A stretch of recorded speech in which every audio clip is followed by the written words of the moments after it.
I was up north in the hospital, and I actually got a chance to come back home to Detroit.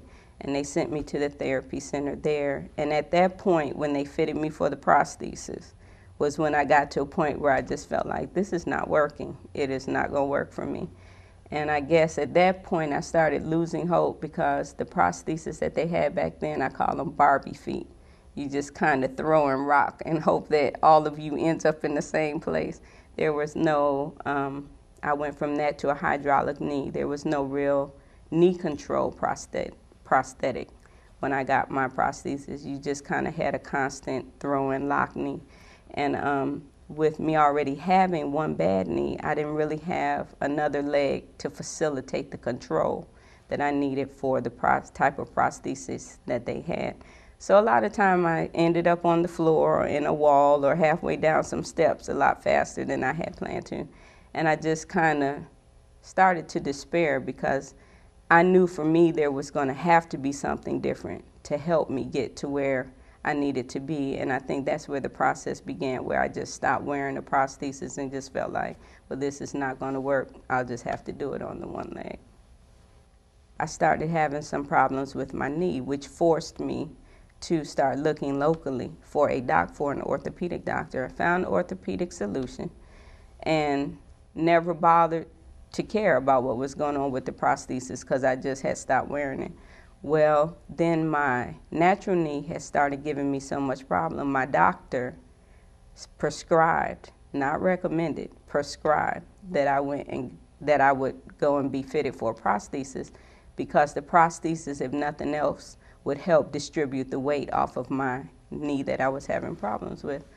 So as soon as he said it, I said, is there another way? He said, well, there's always the wheelchair. Okay, so that was not an option. I said, well, I need to find a prosthetic center, and I need someone that I can trust, that I'm going to feel, is going to understand and want to hear my case.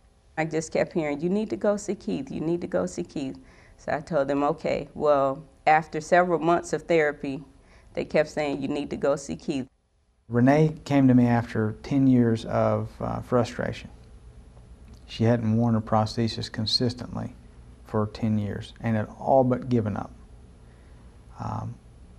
We were able to counsel her before we started treating her. And we were able to build confidence in our staff, and she trusted us enough to let us just get her to the first fitting, just to see.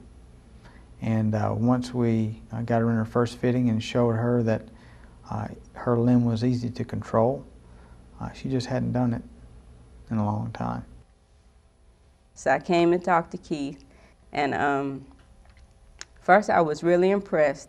And he just sat and kind of let me talk about how I hated prosthesis. There wasn't going to be one that I was going to deal with.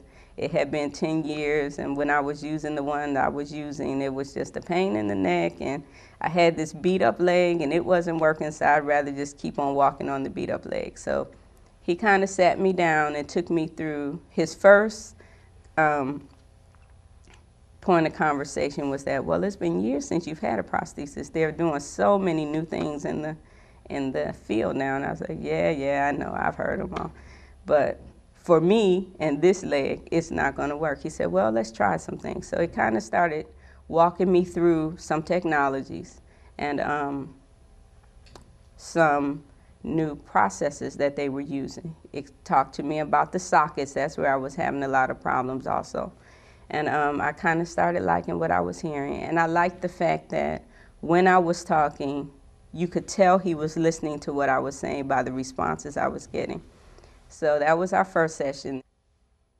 It's just really been a great experience ever since. This is probably the first time. My friends who have known me both before and after my accident are just in shock. They can't believe that I'm actually wearing a leg every day unless I actually have something else that like my water therapy that I'm doing. So they're impressed with Keith and Kim, although they don't even know these people. And they probably give them a child or buy them a house for Christmas if they could, just to see the difference in what has gone on through the years. This has been a almost 5-year process. So for me to actually want to get up and put a prosthesis on it's just like a miracle to have the people that I know, because they've just grown so accustomed to me not wearing a leg, you know. Till now, when they see me with the leg on, it's odd to them, but they love it, and I love it too.